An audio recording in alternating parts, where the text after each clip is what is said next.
שיר למעלות, אשא עיניי אל ההרים, מאין יבוא עזרי, עזרי מעם השם, עושה שמיים וארץ, אל ייתן למות רגליך, אל ינום שומרך, הנה לא ינום ולא ישן שומר ישראל, השם שומרך, השם צילך, על יד ימינך. יומם השמש לא יככה וירח בלילה, השם ישמורך מכל רע, ישמור את נפשך, השם ישמור צאתך ובואך מעתה ועד עולם. שיר למעלות, אשא עיניי אל ההרים, מאין יבוא עזרי,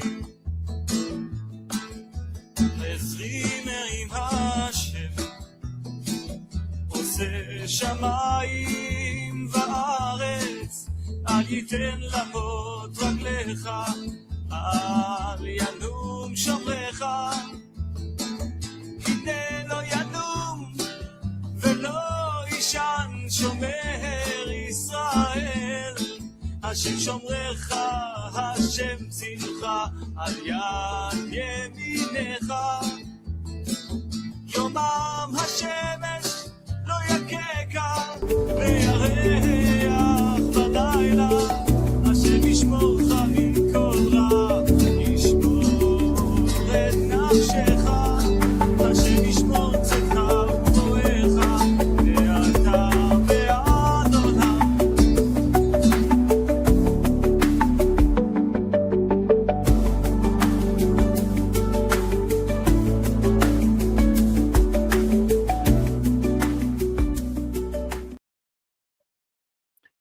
Shalom, shalom everybody, and welcome to podcast number 3 of the World Alliance of Qara'im podcast series. This is something we've started recently, and it's going really well. We've had a number of very, very interesting conversations, and I can guarantee you that this one is not going to be an exception. So we have here with us Ovadia ben Na'ar. Ovadia, you need to unmute your microphone. It is unmuted. Can you hear me, Ovadia? Yes. Shalom, Melech. I hear you very well. Shalom, shalom, and we can hear you. So let me give you a bit of background about Ovadia. Ovadia came to my attention approximately 3 years ago, I'm going to say, and he contacted me with an interest in Karaitism, in promoting the ideas of Karaitism and promoting the ideas of Torah. And at the time, we began a conversation which has lasted now for the past 3 years. We have very, very interesting and fascinating conversations. Ovadia is a fascinating person with a fascinating background.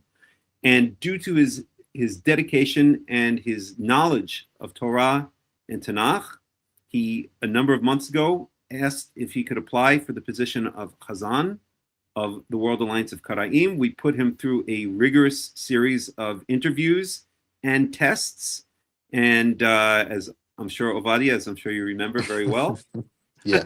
Yes. And I'm happy to say he passed with flying colors. In fact, Ovadia's knowledge of Torah and Tanakh, including in the original Hebrew, far surpassed the bar that we usually put for a Hazzan. So Hazzan is essentially the second highest honor, I guess you could say, position within the Karaite world. So the highest is Hakham, and after that is a Hazzan or community leader. And what we expect from a Hazzan or community leader is that he can read biblical Hebrew, he can read Hebrew and have a basic understanding of the concepts or of that the words that he reads in biblical Hebrew and be able to give at least some basic understanding and show some basic understanding and give a basic interpretation. Well, when we interviewed and tested Ovadia, he far surpassed that. And I'm happy to say that Ovadia is well on his way to becoming a Karaite Hakham.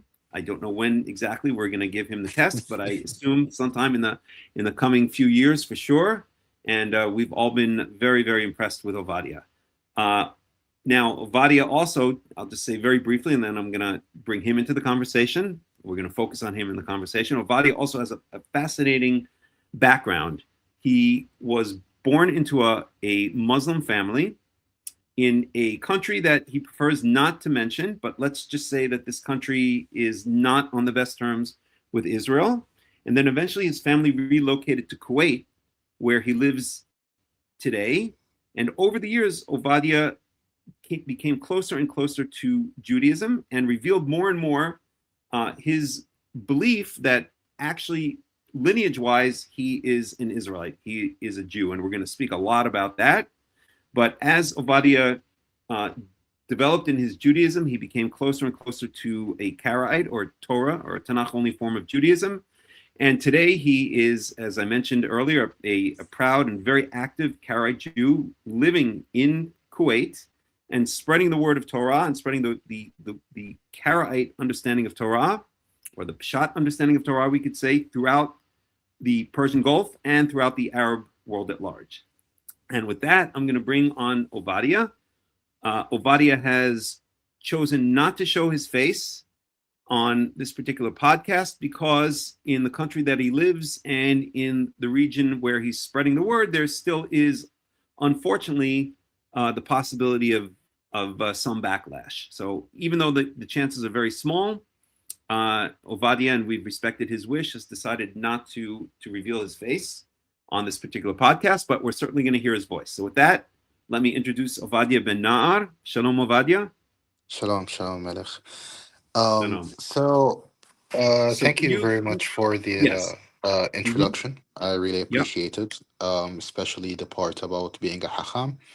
Mhm. I believe that one thing leads to another, and I hope that in this conversation we will get to a lot of things that would reveal our perspectives and hopefully inspire some others, give hizuk to Jewry at large, for all parties involved in this conversation, that we consider a civilizational dialogue here from our perspective.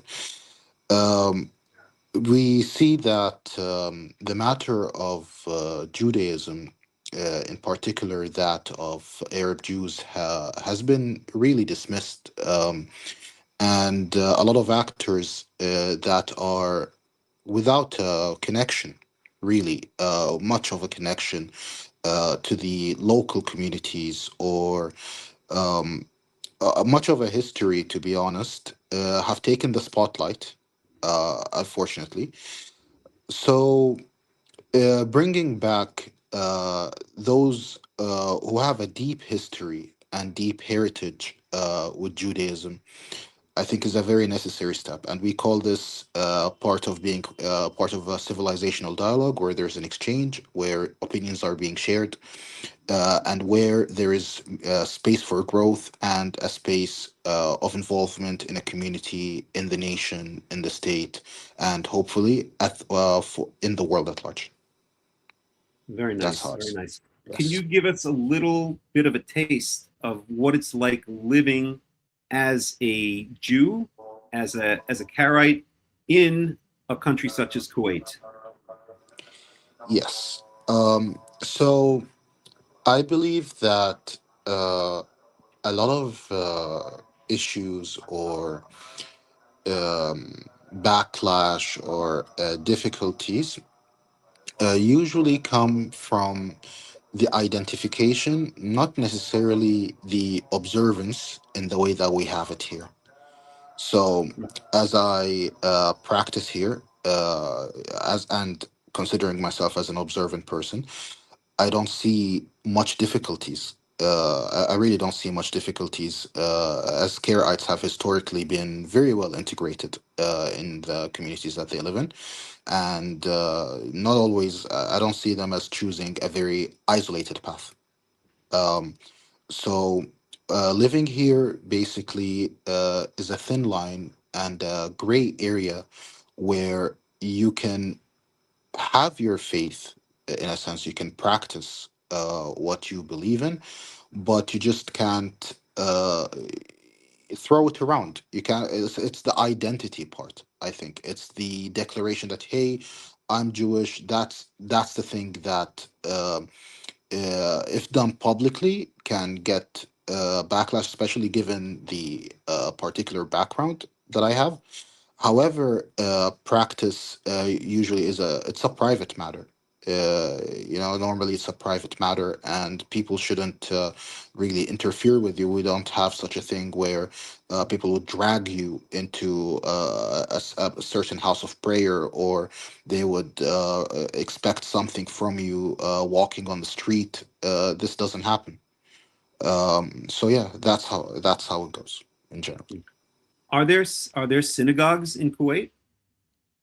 Well, in that sense, we can say that there are places of worship, uh, in mostly in the military areas, I would say. Um, but when it comes to an actual synagogue or a civilian, infrastructure for Jewry, I think is lacking. It doesn't exist really, even though it was proposed that a church, a synagogue, and a mosque be built in a particular city, still under construction, I think. This actually And I'm guessing it been probably been will be so for for a ages. while. Yeah, I've been so for ages, and I think the UAE rolled with the idea and made it a reality, but Kuwait unfortunately didn't reach that. The last Jews left. I think they were like the last known Jews. Or from a period or like a migration from Iraq, and once the situation in Iraq developed, they just left, and we're the ones here. Yeah.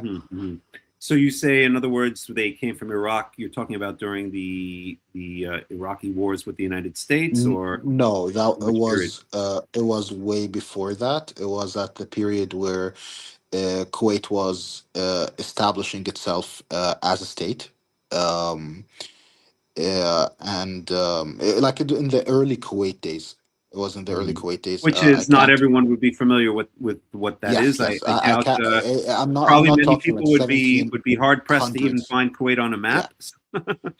Yeah, yeah, So, I'm not talking like 1700s or something like that now. Like it's Kuwait usually is it's like in the 1900s, 1960s, I think, when it first became more solidified as a state, and more formalized in the form that we see today. Usually, I mean, that migration that happened was due to issues in Iraq. I think owing to some conflicts that happened there. And then when they came to Kuwait, it wasn't uh, like as they were used to in Iraq. Because there, it's as you know, it's a very ancient, very old community that lived in Iraq.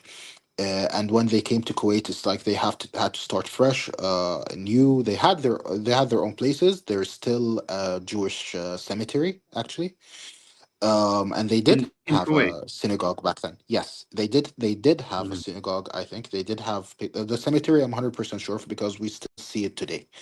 You can still like visit it.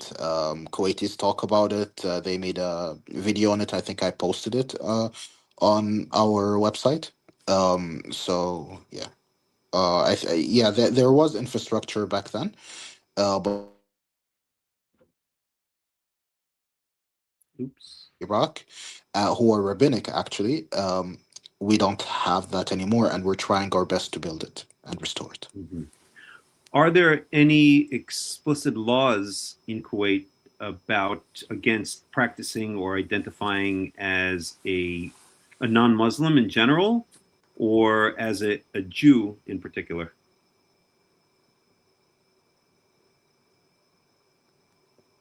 Ovadia?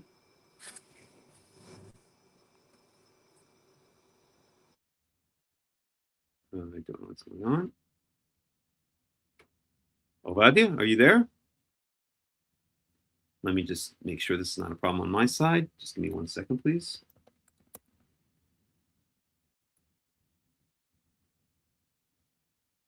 One second.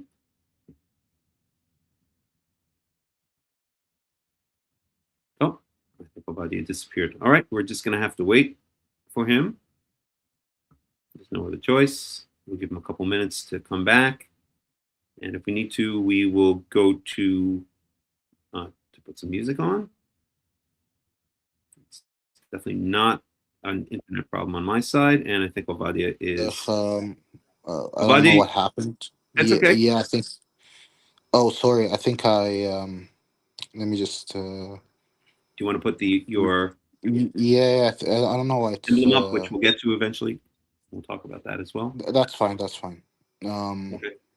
So was I don't know if it's on your side or mine, but It what was on was your the side. I last thing? checked. There was I think there was yeah, no I guess problem with the so. internet here. Mm-hmm. I guess so. Yeah, Okay. yeah. Do you want to put that little symbol up so we can see? Even though we can't see your face, we can see something that represents you. Yeah, I think it's glitching for a bit. Okay. No problem. Yeah. No problem.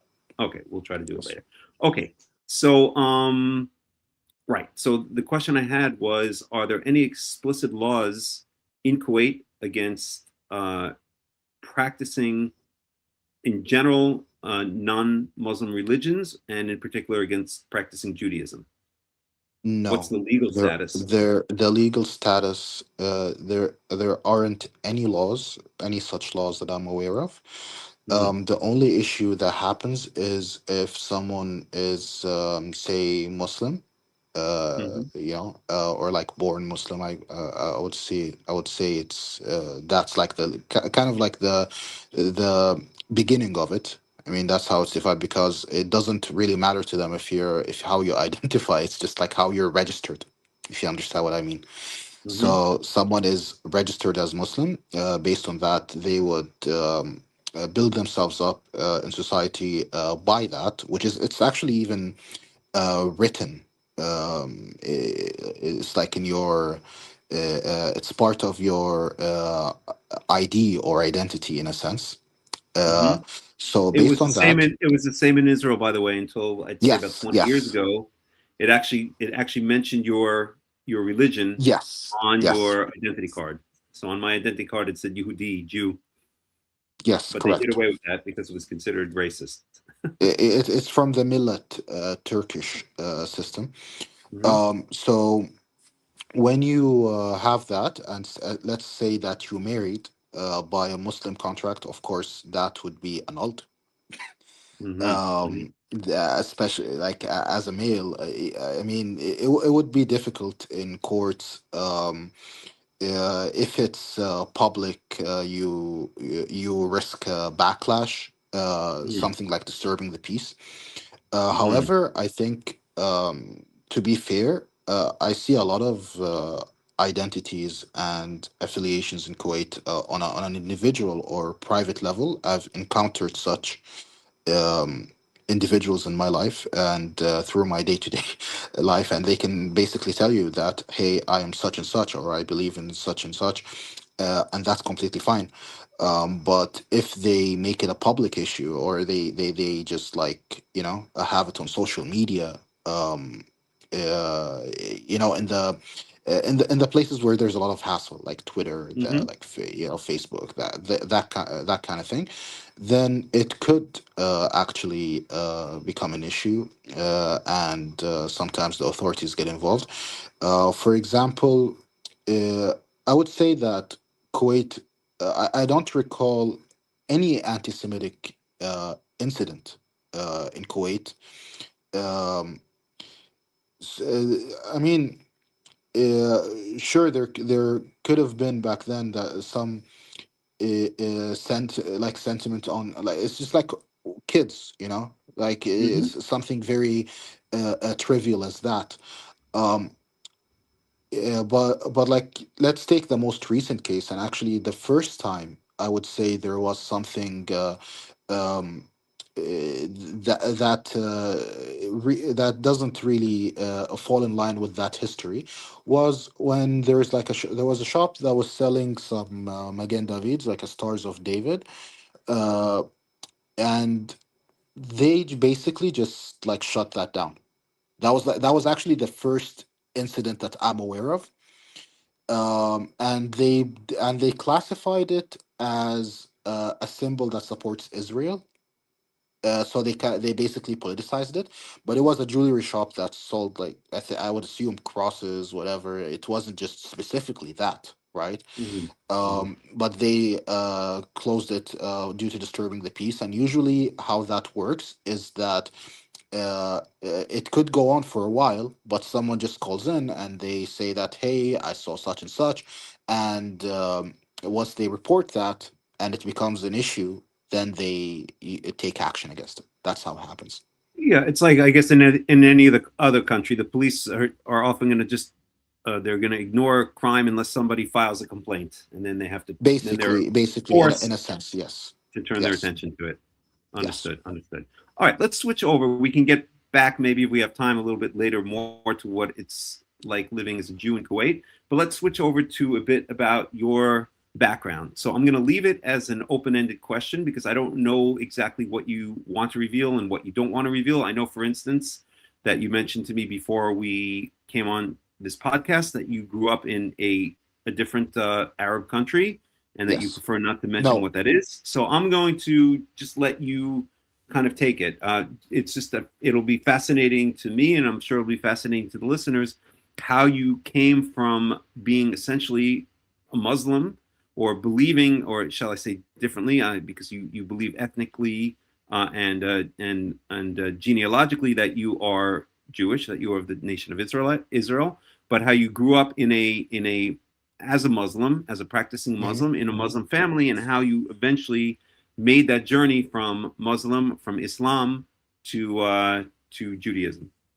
Yes, So why don't but you first lead of us through all, that? I really need to thank you for that previous question, because there's a lot of misconceptions on it in Kuwait and other places in the Gulf, that people immediately assume that, hey, it's like a lot of danger. It has its own risks, but I don't think it's as bad as it seems. And maybe I'll be one of the first people to say this.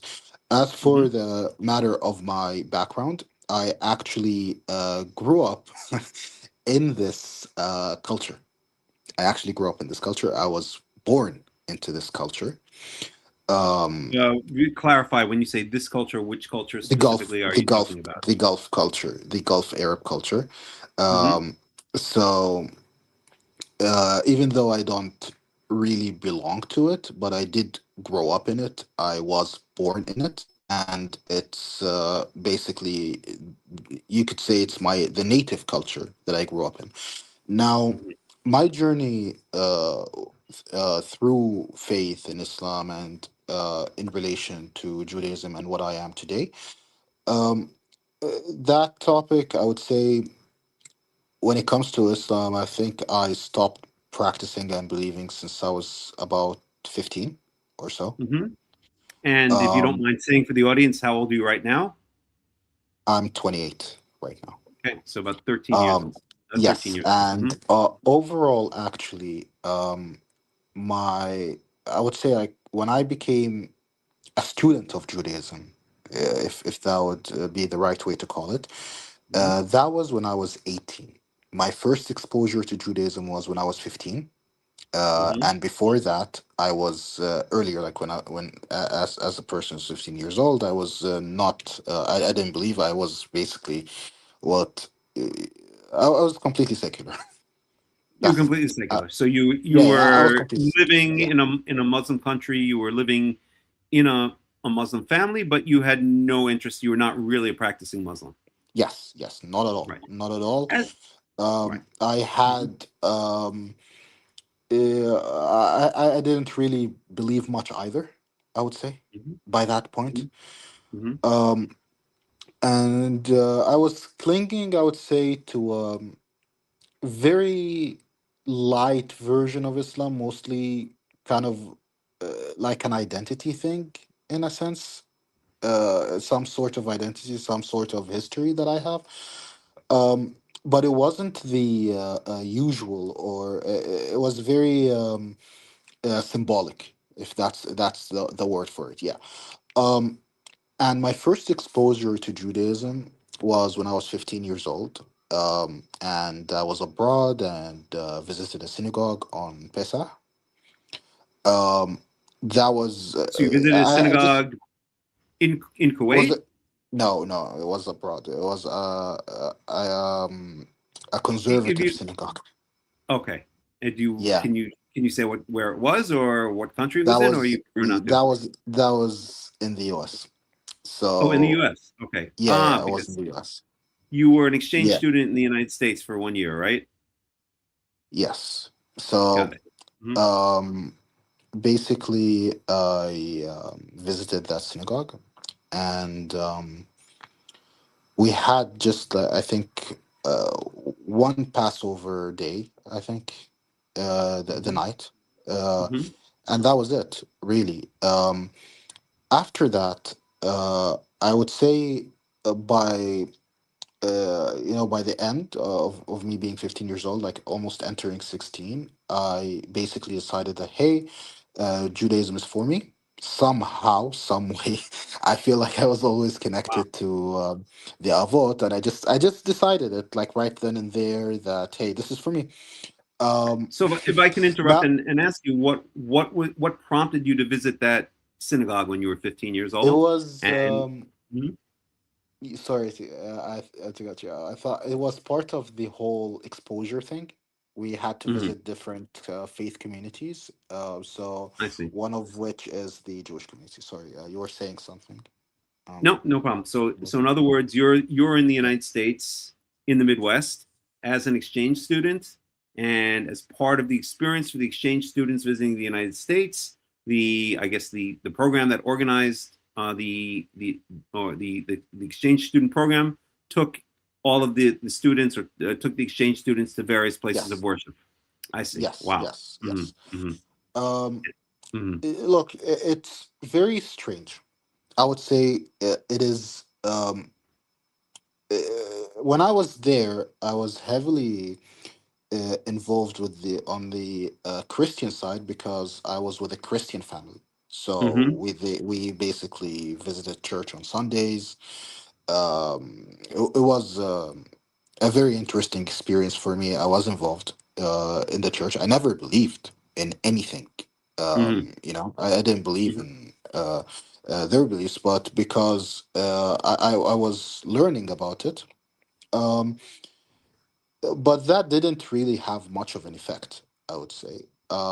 It's just that when I came back, that out of nowhere and for no particular reason, I just decided that hey, Judaism looks good. That's Hmm. good for me. Wow.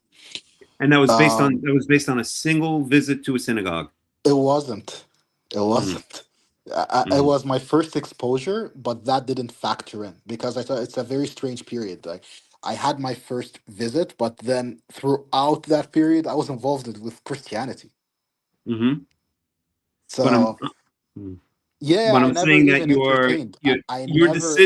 your decision later on, or later that year, or within the next year, to explore Judaism further came based essentially on a single visit to a conservative synagogue as an exchange student living with a Christian family in the Midwest United States. Is Again, that accurate? I would say it wasn't. I completely forgot about it. And you will see like some periods Okay. where I will tell you like I actually did forget about it because that's exactly what happened afterwards. Uh-huh. So Uh-huh. as soon Okay. as I it's just it's an intuitive feeling. I just like Uh-huh. felt because I was looking at the faiths and examining them. So it Mhm, came from that point, from that perspective, on a more objective level. mhm, Um my interaction with Judaism prior to that was mostly like by an intellectual understanding in a sense. Never in an experiential way. I didn't really seek Jewish experiences. I didn't have the drive for Jewish experiences at all at that period. Um, and then imagine this: as soon as I decided it, right, I completely forgot about it again. Mm-hmm. For how long? Hmm. I would say 3 years. So you were 15, you had this experience, you thought about it for a while, and then you forgot about it, and then you picked it up again when you were, I guess, around 18. Yes, yes. Mm-hmm. So I completely You, just I said, okay, sure, whatever. That's what it is. And I didn't even know. I mean, the distinction between Jewish denominations. Uh, I looked at like Jewish renewal and I said, oh yeah, that looks cool. Well, I didn't even mm-hmm. know there's like this relation between denominations, reform, conservative, whatever. I didn't even know that Karaites even existed. Back Mm-hmm. then, it was just like a very spontaneous thing, just by glancing at the faiths and seeing like, oh, hey, this one looks cool. This one looks like, it's an origin, it's a foundation. Maybe roll with that. That looks interesting, and it was just like that. It was that simple. Mm-hmm. And I would say back then, most of my thoughts on anything related to Jews was actually Israel. That was what it Mm-hmm. was, and it wasn't a type of hate. Actually, it wasn't anything like that. Even though this was promoted, it was promoted. But I And just you're talking actually about at this felt. point, at this point, you're 18 years old or 15 years old. You're living in Kuwait by this point. Is that right? Yes, yes, yes, yes. How old were you when your family immigrated to Kuwait? I was basically that was before I was even born. Okay, I see. I see. But you Yeah, did go back and visit. I know you've been back to your old country again, which again is an yeah, Arab country. yeah. I did That we visit do want it, to mention. visited a few times. Yeah, yeah. I see. I see. I Um, see. Mm-hmm. yeah, yeah, yeah. I'm really, as I said, I'm not someone disconnected from Gulf culture in any way or form. For sure. So, Obviously. Obviously. um, yeah. So basically, after that, when I first made up my mind like that, and just took it as a reference point, I moved on for 3 years, just exploring. Learning about topics that interested me, let's Mm-hmm. say politics and whatever. When it came to Israel, I actually had a type of admiration for that. Mm-hmm. I had a type of admiration for Israel, and that perspective definitely evolved. um, so I just saw it as that democracy that had nuclear options. I saw it as a kind of idealistic society. I kind of saw it as like what we should hopefully be, but we are technically opposed to. you Mm-hmm. know, that kind Mm-hmm. of image. It's just like nothing personal. You're that team. I'm this team. But hey, you're doing something good. You're doing Mm-hmm. something. Mm-hmm. So Would you say yeah. this was a rare attitude in Kuwait, or would you say that there are other people who kind of secretly have an admiration for Israel and Israeli society? I think it's like a 50-50 split. There Mm-hmm. obviously when Israel is mentioned, not everyone comes and says, "Hey, like they have this cool thing and that." But in private conversations, I think it can be said, Mm-hmm. and it's not a strange thing if someone said it because Mm-hmm. we do have a critical lens. Um, and this is part of it. So if Israel does something right, so people would say, "Hey, that looks decent to us." I mean, yeah, we're opposed to them. We're opposed to this, and that, but this looks right. Mm-hmm. So it's from that perspective. But overall, of course, the main issue is where do you stand? Do you support or are you against? And nobody can basically come out and say, "Hey, I support." You know, Mm-hmm. that's back at the times back in my days. I would say, which is not too old. I would say that's a definite no. That's a definite no. Yeah. Right, I can Um. imagine. Mm-hmm. So um after that decision. and let's say after I explored and learned and various topics disconnected from the faith that I found dear to my heart, when I hit 18, I suddenly had this moment where I said, you know what, I want to study the Tanakh. Let me look at the Hmm. Tanakh.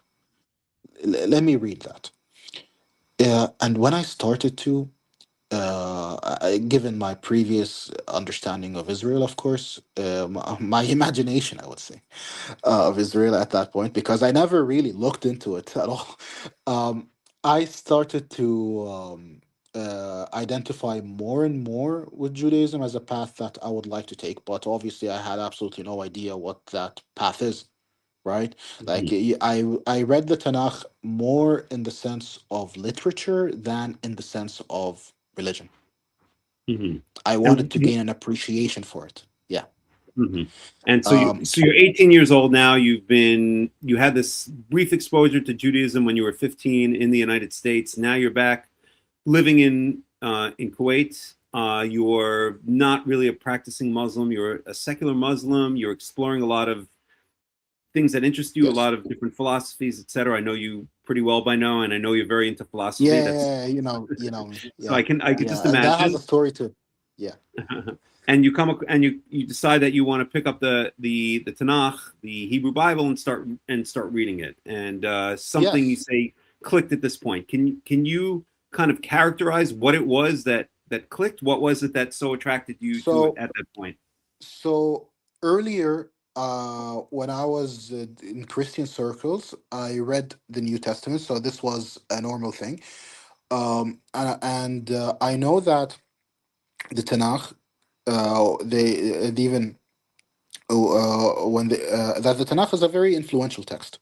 That's the reality of it. Okay, it's a text that influenced a lot of religions. It's a text that inspires people till this day. I know how central it is, and that's why I decided to read that and engage with it. Um, so the thing that clicked in the sense that made me move towards Judaism, or what made me read it in the first place. Uh, I guess that once you started reading it, what was it that so intrigued you that you decided to continue down this What path? Yeah, so what intrigued me is that there is a tendency in my thought that I always like to go to the foundations and roots of things. And for me, the Tanakh was that foundation. Obviously, I mean, what further can I go if we take the Abrahamic faiths, right? Right. It's Which the I'm basis. familiar with. It's the basis of the Yeah, it's the basis. three It's basically, Abrahamic yeah, religions, right? and if you go further than that, it's pretty much extinct. So I didn't bother. Hmm. Um, so I focus on the practical as well and the thing that I can live in my day-to-day life. And that was the launching point. Initially, I wanted to do the Tanakh, then the uh, New Testament, then probably some Islamic texts as well, just like in that order, how they progress. So it was kind of like a project. I think I stopped at the Tanakh. Uh-huh. I just stopped at the Tanakh. And I said, Uh-huh. okay. And I remember that day. I remember those days, actually, because I was reading nonstop, pretty much. And I said, okay, I think up to here is good enough for me. Mm.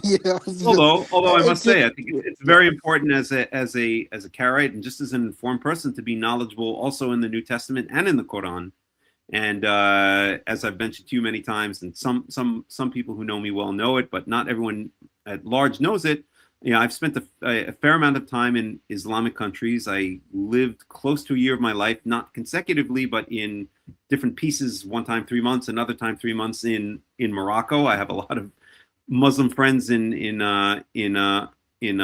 Morocco, and sometimes I would sit down and learn the Quran there, and I find it to be an absolutely fascinating document. I think also one of the things that really allowed us to develop our friendship is I want to focus back on you, but just very briefly is that I don't have a kind of as unfortunately so many Westerners do, and maybe so many Jews do have a very negative attitude towards Islam. I actually do not have a negative attitude towards Islam. I actually have a very positive attitude towards it, and not the radical ISIS type, not the chopping off the hands as they used to do before MBS rose to power in Saudi Arabia. But the more mild form that I've seen throughout the Islamic world, that I saw in Morocco, that I saw in Tunisia, that I saw when I visited Turkey. Of course, there's all kinds of different levels.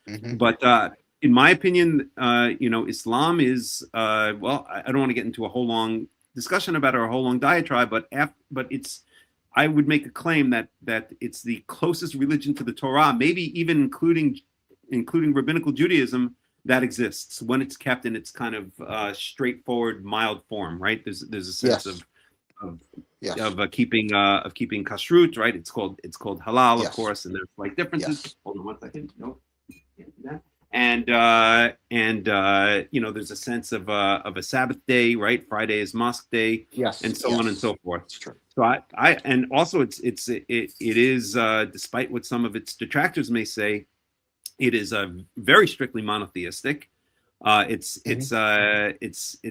anti-iconic or anti-iconoclastic, right? You're not allowed to in classic Muslim countries. You're not allowed to make statues of any of God's creations, which is why you'll see these beautiful geometric patterns throughout the Islamic world, and so on and so forth. So I've always said, and I've said it for many years, that if we Jews would return to the true Torah, if we would cast off this false form of Torah, which is called rabbinical Judaism, and return to the true Torah, then we would, I think, actually there's a potential for the Muslims to be our best friends, to actually be very supportive of us, and without going into all the details of some of the stuff that's written in the Quran, there are many verses in the Quran that actually essentially say that say that if Israel were to keep the blessing that it was given, it were to follow God, were to follow Allah, to follow Yahweh in the way that Israel was meant to, then great blessings would come upon the children of Israel, right? So I would say there's a deep Muslim Karaite history and understanding, which exists even, I would say, on the level of early founders in relation to our beliefs. But here's the thing. I just want to continue a little bit on the Tanakh, on the subject of the Tanakh and my perception of it. After reading it as a literary text, I basically found, I would say, everything in it. I found all kinds. I mean, I read a lot of text. I had a lot of inclinations to read a couple of different novels, different analyses of various topics, and I just found that they all pretty much there is a root for them in Tanakh. You have betrayal, you have love, you have hate, you have all the emotions. And I thought this is basically, wow, that's like the best text I've read in my life when it comes to how encompassing it is. Right. That was my opinion at the time. I mean, that's how I thought. And in a sense, how real it is, because it doesn't brush under the table feelings of love, hatred, jealousy, revenge. Exactly. Right. We saw them in raw form. Yeah. And we could say for instance, in at least standard Christianity, that these feelings are considered bad. You should not take revenge, when you should turn the other cheek, and so on and so forth. But the Torah, of course, it doesn't encourage doing, feeling such emotions or taking such actions capriciously, but it certainly doesn't brush them under the carpet and say that they're never appropriate at any time whatsoever, as perhaps Christianity has more of a tendency to do. Yes, I saw everything there. I saw faults, even on great figures. It was all there.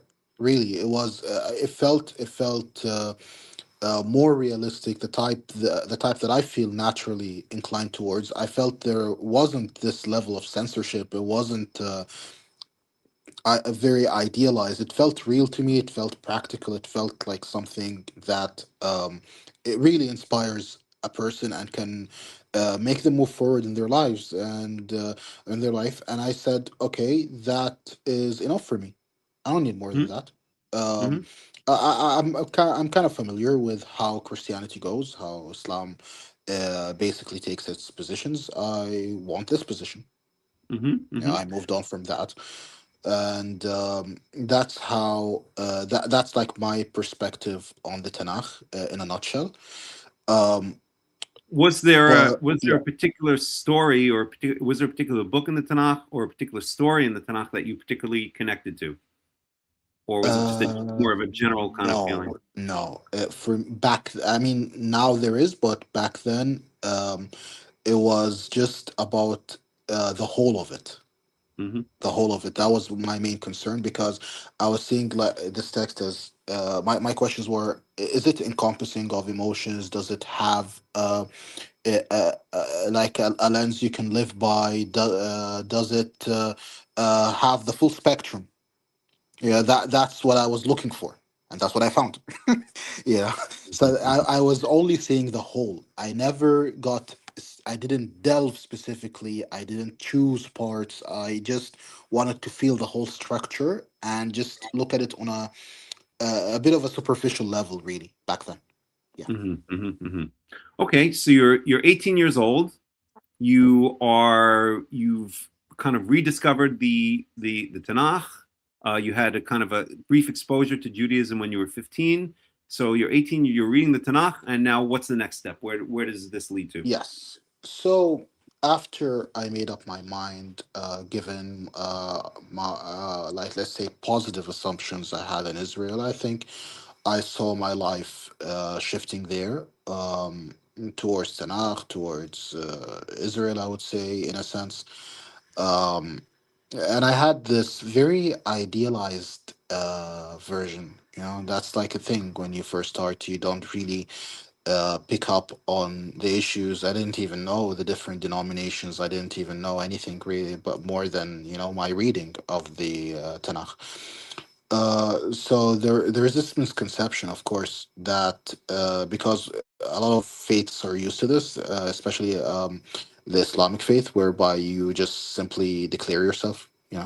You just declare yourself, "Hey, I'm Muslim," and Sure, that's the kind of Shahada, like okay, the Shahada. yeah, yeah, I cannot shahada tell you how many kind of thing. times when I was in Morocco, how many times my Muslim friends tried to get me to say the Shahada. Yeah, yeah. So it's a bit of a sometimes people are kind of like jokingly tricked into it. It's Right, right, right. yeah, yeah, yeah. I It's all over YouTube and stuff. right, right, right. But yeah, yeah, it's a bit of a thing. I learned their Um, tricks pretty quickly. I learned that when we're standing like on a I mountaintop or a don't. rooftop or something It like that, doesn't even count drinking if tea, and then it's one of yeah. my friends would say, "Oh, just repeat this after me," and I already It knew where doesn't. this It was doesn't heading. count. Yeah, yeah. But it's like something even like Muslim prank videos do sometimes.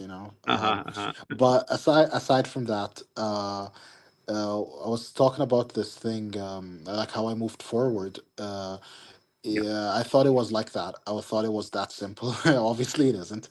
Um, Hmm. and the first step was let's look at Jewish whatever that is next to me, which doesn't exist. So that pushed me into like some online spaces, let's say Discord. At the latter stages, let's say, and earlier stages, it was like WhatsApp, whatever. I was just like sitting there, seeing these, pamphlets, PDFs, Torah explanations, whatever. I really wasn't observant whatsoever. I just knew that I liked this thing. I wanted to learn. It was more about learning than observance. And then I slowly learned, and of course, the first thing you see, usually when you approach the topic of Judaism, is the rabbinic version, and they kind of they brought up the usual thing, being Noahide and all of that stuff, Right. and I said, sure, whatever that is. Hmm. Uh, I find the Noahide laws to be actually an absolute insult to those who want to be closer to Israel, want to be closer to the Torah and the Tanakh, but at the same time don't want to make the full commitment of becoming a yes, ger, a convert. So uh, I will be straightforward about this. I never liked the idea. I never felt any appeal to it. I never felt attached to it. It's just a label. And if they said, okay, that makes you a Noahide, I didn't know any better, said, okay, whatever. Whatever it makes me, I guess. Yeah, and and I just moved on from that. Never read any Noahide books at that point. And I mean, it's just now actually that I even have a vague interest in Noahide stuff. Everything I just picked up along the way, and I never really thought of practicing this whatsoever. It didn't make any sense to me. Sure. Um, but yeah, so that category was the only thing I knew back then, Buddy, I'm going to and interrupt for then 1 second. I'm yeah, just going to say continue for a minute. I'm just grabbing a glass of water. I hear every word you're saying, okay? But I'm just going to be sure, away from the yeah, yeah, screen yeah, for just of one course, second. of course. All right, go ahead. Go on. Um, and after the Noahide thing, I started entering Jewish spaces, discussing matters with mostly rabbinic Jews. I started learning, um, and I had a very particular way of learning. I first thought that the midot, your ethics, your qualities, actually, that was the most important thing because I didn't feel that if you learn much and don't feel it, if you're that kind of person, I don't think you would internalize what you learn. So that was the first thing. So that got me into the Musar learning, which I thought is way, way more interesting than just reading Tanakh and commentaries and stuff. Hmm. That's how I felt because it felt a little bit more practical. I wanted to do something, and I knew I'm not gonna do these mitzvot, so I started this way, just to work on my midot and practical life advice. And over that, and reading one thing leads to another. The Musar has a bit of philosophy, has a bit of Kabbalah, has a bit of all of these things, right? The whole mix. Um, and then I was just talking in a space, in a Jewish space, and someone came up. It wasn't that my thing was like, oh, God loves people and whatever, because the Musar has a lot of love, hate, and all of the. It works on these, and I just brought up the topic of God being loving, and then this person he basically brought up this Maimonidean framework that God does not lacks emotional attributes. He doesn't have this and that. It's an imperfection and so on. And the Jews in that space felt it was a bit strange, actually, especially given that this is a more advanced thing. I would say, like, not everyone is on that, full medieval tier. I mean, it's kind of old too. Um, It's but becoming very popular in these days. By the way, Rambam, Maimonidean yeah. uh, philosophy. It's kind of I just put my 2 cents in for 1 second, and I mentioned this actually on another podcast that I was on with Hmm. Rabbi Asher Meza. That Hmm. it's very attractive, the Rambam Maimonidean kind of philosophy because it seems very logical. It seems like a complete, consistent philosophy, but it's actually a let me be careful with my words here. It's kind of it's kind of a wolf in sheep's clothing because when it tries to give kind of a consistent system for Hmm. Hmm. understanding the rabbinical Hmm. oral law, and if you just take it at face value or take it at its surface, it can be very convincing, and it's almost as Yeah. if rabbinical Jews are admitting that standard rabbinical Judaism doesn't make sense. It's too maybe mystical or it's not consistent. So we can go to the Rambam because he makes it all. He helps us make sense out of it. He makes it sound logical, but Yeah. it's really not Uh, logical. It's just as uh, illogical as all the rest. yeah. It's just couched in very very careful terms by someone who's obviously very smart. Yeah, this is a fallacy for sure. I don't even think Rambam aligns with even normal Judaism, even before the mysticism period. That's my take on it. And as you know, I'm very, very into this philosophy stuff, and um, yeah, I don't even know from where to start because I'm not going to make this just solely about Rambam. Um, the thing here, which was driving the Noahide experience, to be honest, I'm not big on his halachot. I see there, all I can say is that standard, you know, Jewish understandings today, starting even from the Tanakh, or even from the way you write the Torah, is definitely not aligned with the what Rambam was using at all. So what I'm, he was I'm not a, I'm not a using the big fan Kemali of version. his. I'm not a big fan of his halakha in his Hilchot Minim, chapter Yes, 3, yes, yes. halachot 1 and 2, where essentially he says that you can walk up to a Karaite or someone who doesn't accept the oral law, and you can just kill them. Yeah, Not a big but fan. let's just say it as it is. Let me just say for me, I would say what really just shuts this option for me. It is outdated, plain and simple. It is simply outdated.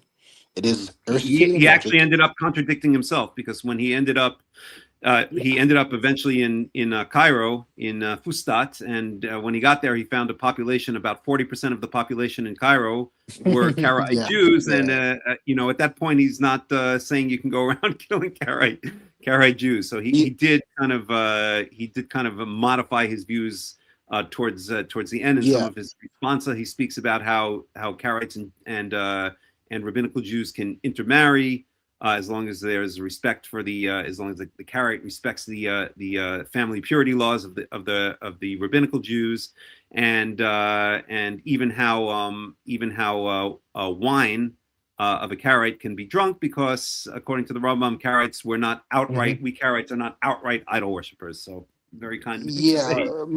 say. My answer to Rambam is basically Rav Hasdai Kreskes. Hmm. Uh, uh, oh yeah, now it's back. So There we go. it turns out to be a camera thing. Hmm. So basically, Rambam is outdated since it is Aristotelian logic, and now we move to Newtonian logic, and logics beyond that. So like physics too. So it is definitely outdated. You have the issue of modal collapse. You have like loads of issues actually, but the appeal of it is that it appears to be a comprehensive system, and that's why people Exactly. like jump on it. Exactly. And Exactly. when you first enter it, it kind of comes with a claim like almost that, hey, I answer everything for you. You don't need to think. I got it all. And people just people right now. I don't think people want to even critique, like they just want to latch on to some figure that they admire and then make them a reference, and that's unfortunate because nobody is perfect, and every person has their own unique contribution, and we empower those individuals. Even as Kara, like we empower you, we want you to develop your own relation. We don't want to just give you a template and set everything for you and like rule your life. And you understand, we want this personal relationship, we want this personal understanding. I think it's a very special and unique thing that this and other such philosophies, in my perspective, just like they kind of stamp out. That's just my opinion. Like those who used it just used it to, whenever someone had an opinion that kind of deviated even slightly from Rambam, they would just come in and say, "No, the Rambam says this and that," and I didn't like that at all. I didn't like that mood, and that is one of the main reasons that shifted me out of this environment into another one, such as humanistic Judaism. And from that point, I moved on to Karaism. And there are like a lot of events between this and that, a lot of changes and perspectives on Israel, on my relation to Judaism. But it all, yeah, it became solid at the point that I think you have on your mind. So I'm just gonna let you direct this to the Yeah. to the Sure. place where you, Sure. yeah, exactly. Yeah. Let's actually switch gears a little bit. So we Sure. could go one of two ways here. Okay. Number one, the two main topics that I want to talk about in hmm the remaining time we have in this podcast is, number one, what actually your activities, what are you actually doing? You're very active. You have your own community. You're Yes. getting the word out in the Gulf and in the Arab world at large about Torah, about Karaism. And then the hmm other the other issue that's very much tied up with this is your belief, which we've spoken about since we first met, that you are actually ethnically, or you've come to believe that you're actually ethnically Jewish, actually ethnically Israelite, and Yes. that your tribe that you belong to, the Arab tribe that you belong to, the Qurayshi tribe, actually is ethnically Israelite. So I'm trying to decide which one of those two topics would you like to tackle first. I can tackle the first topic, which was my activities, because that's really simple. It's basically building Jewish infrastructure and trying to educate people as much as possible when it comes to the Tanakh and observance. Very Mhm. much centered on the observance part, actually. And that's it. Just a place to breathe, a place to worship, a place to come together. That's all what it is. It's just a community, and there isn't really much beyond that. That you're right. I mean, and whichever way it expands after that, that's of its own accord and its own orientation. But the foundations are my main concern, because Mhm. people need that foundation, and this will tie directly into topic two that Mhm. you brought up. Now, I have taken it upon myself to really dig into this case of Arab Judaism and the history of Judaism in the Arab world, in particular, the relation of Judaism to Arab tribes, which exist today and populate the region. So, So uh, sorry, just to interrupt again, just to give a bit of yeah. an intro, or a bit of a I can't think of the word in English. I'm so speaking Hebrew most of the time, but to give a bit of an Mhm. introduction, it's your belief that a huge amount of Arabs are actually Jewish, or actually can trace their Definitely, lineage to being Israelite. definitely. Mhm. So the way that I Tell us would a bit about phrase that. this Mhm. is this way. Look, genealogies have a lot of critiques on them. They can sometimes even be vague once you trace back, and you see, like, you see it branching off in different ways. Um, but I would say that this is to keep it solid. I would say it's more on the mythos. It's more on the narrative. It's more on the history that these people grew up in, and the identity that they took from their ancestors, uh, given a slight mix of actual real world history of a Jewish Arab state, given that this state actually existed in Yemen, which is a Okay, fact. so tell us about this. So you're speaking here about which state exactly? We've spoken about it a lot of times, so I'll let you introduce the So idea. the kingdom of Himyar, the Himyarite kingdom, is Hmm. a Jewish Arab state that existed in Yemen, in modern day Yemen. Hmm. Um, and a lot of tribes, particularly a branch called the Karaites, trace themselves to Yemen. And Qahtan is two branches. One is literally named Himyar, well, literally named Himyar, and the other is the other one is his brother Kahlan, essentially, but they both come from one father. So if you do the math, it doesn't make sense that this one is Jewish and the other isn't. Hmm. Hmm. Um, and this can go even deeper. The matter of how they are related to Judaism, and how do we explain um, the past in relation to the present. That's like Hmm. one big file and one big topic and research on its own. Okay, but the And brief version is give it, give us the brief version of Ovadia. the brief version is that there is a potentiality that these tribes are seen as descendants of Solomon Hmm. Of through the Queen Solomon. of Sheba. Yes, Hmm. through the Queen of Sheba, Hmm. which led to Himyar and Kahlan, because the ancestor of Himyar and Kahlan is literally called Sheba. Hmm. Hmm. Hmm. That's the direct answer. So basically, just to sum Uh, up, you're saying yeah. there's a tribe in Yemen that exists to this day, right? Or Yeah, a, I yes, guess you could say yes. It a exists tribe. still today in various parts of the Arab world, especially in the Gulf. Hmm. And yeah, so And this this is tribe called the definitely Himyar exists. tribe, Himyar.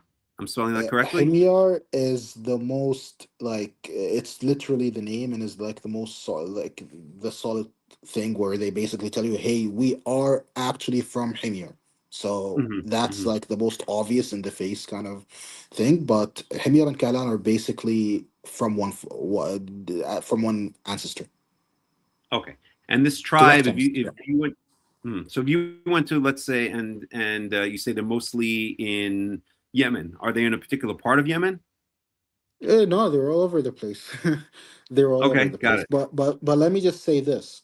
Sure. Any person, any person, whether it is Kahlan or Himyar, is that from that branch, which is Kahtan, if you actually ask them, if you Ah, any I've tribe, heard if you that. ask them, are you Jewish? They would definitely say yes. At some Hmm. point, they would say yes. Hmm. And I have even heard stories of people from such a tribe that they basically ate the Jewish bread, the Yemenite Jewish bread on Shabbat. But they actually ate it on, I think, yeah, they ate it on Shabbat, on like Friday, I would say, which kind of coincides with Shabbat. In the Muslim They world. yeah, they just like have it at that time. So the timing is generally it's pretty much the same, and it's the exact same bread. It's actually the exact same bread. So Hmm. so these are signs. I see them as signs of a certain history. You can even see stars of David in certain areas. Even mosques, even I think like it's part of the architecture there, and there is a deep thing there. There definitely was a history there, and everyone is aware of it. That's the thing. That's a surprising thing. Every single Arab is aware of it. And Um, what percentage, let's speak about Yemen per se. So what percentage of the Yemenite population, approximately, again, we're not looking for peer reviewed exact statistic here, but in yeah, your estimation, what percentage of the Yemenite population would identify as Himyar? not Himyar per se. I cannot estimate this honestly. I can estimate Kahtan and Adnan like these big branches. I would say the vast majority. Just to Really? be honest, like I would say it's a vast majority, especially in you're talking about the Gulf region. Definitely the vast majority. So let's take Even in the yeah, the only lower area of the lowest like a mid concentration would be kind of like the Levant. And once you move west into the Arab world, it keeps getting less and less until you hit places like Morocco and they have a history of migration from the Arabian Peninsula. So that's how. right, Yeah, right. Hmm. Hmm. but that's like Yeah. that. There's nothing but that here, in a sense. Mhm. So Yeah. what you're saying is, and okay, so I'll just throw out a rough number. So let's say, and The- let's just speak about the current country of Yemen, just to again try to put things in perspective. I can't So let's say, I can't I can't. I mean okay, I would feel it's like at 80%, 90%, something on these lines. But I just can't say for sure because there never was a statistic on that. sure. Again, we're just approximating here. So what you're saying is that if you went up to 80% of Yemenites, of people currently living in the country of Yemen, that they would say that they are of Jewish descent. Yes, at some point. At some point in history, yes. The only difference is that we were Jewish for a longer time, and these were Jewish, and then converted to Christianity or something of that sort. But Hmm. pretty much, this is Hmm. a point of pride, actually, that they Hmm. were Jewish and a big part of the tribal history. So their case is easy and very well known. And even some writers, some Islamic sources that can tell you that at some point all of Yemen was Jewish, you know. Mm-hmm. I mean, there are different accounts, and some say that there's certain tribes were, and we try to compromise and synthesize all of these reports when we research that. So that's nothing new, nothing shocking to Arabs, I would say, because this is the norm when it comes to such a tribe. And As for the new matter, the matter that I personally researched under my pen name Ovadia, and there's a whole book written on it well, that I before we helped to get to that, edit. let me ask Yeah, you another question just to clarify, because tell I me. think I think listeners would be very very interested. So we know that the big enemy right now of Israel from Yemen is the Houthi tribe, right? Where do they fit into this whole rubric? Where do they fit into this whole picture?